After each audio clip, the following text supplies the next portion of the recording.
இந்த ஃபேமிலி பாரு, இந்த ஃபேமிலி மாதிரி எத்தனை பேர் இன்னும் மழையிலையும் வெயிலையும் ரொம்பவே கஷ்டப்படுறாங்க. இவங்களை எப்படியாச்சும் இந்த விஷயத்துலேருந்து காப்பாற்றணும். என்ன பண்ணலாம்? சார், இங்கே கொஞ்சம் வாங்க. சார், நம்ம புதுசாக ஒரு கார் ரெடி பண்ணோம். அது மக்களுக்கு ரொம்ப உதவுற வகையில் இருக்கணும்.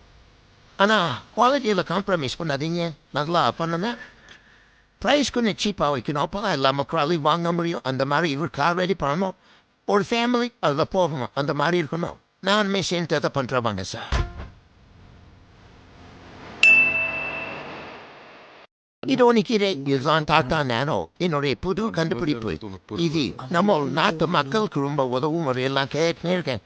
The world cheapest car எல்லாராலையும் வாங்க முடியும். ரொம்ப அஃபோர்டபுளாக இருக்கும்.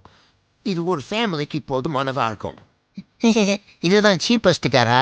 இந்த சீப்பஸ்ட் காரை வாங்கிட்டு போனால் சொசைட்டியில் என்னெல்லாம் கேவலமாக பார்ப்பாங்கல்ல. சை, இவ்வளோ கம்மியாக வைக்கிறாங்க, எப்படி குவாலிட்டி இருக்கும்? சார், நீங்கள் புதுசாக லான்ச் பண்ண இந்த டாக்டா நானோ ஃபெயிலியரை பற்றி நீங்கள் என்ன நினைக்கிறீங்க? ஆக்சுவலாக அந்த கார் ஃபெயிலியர் ஆனதுக்கு ரீசன் நாங்கள் தான். மக்களை எதுவும் குறை சொல்ல முடியாது. எங்களோட மார்க்கெட்டிங் தான் சரியில்லை.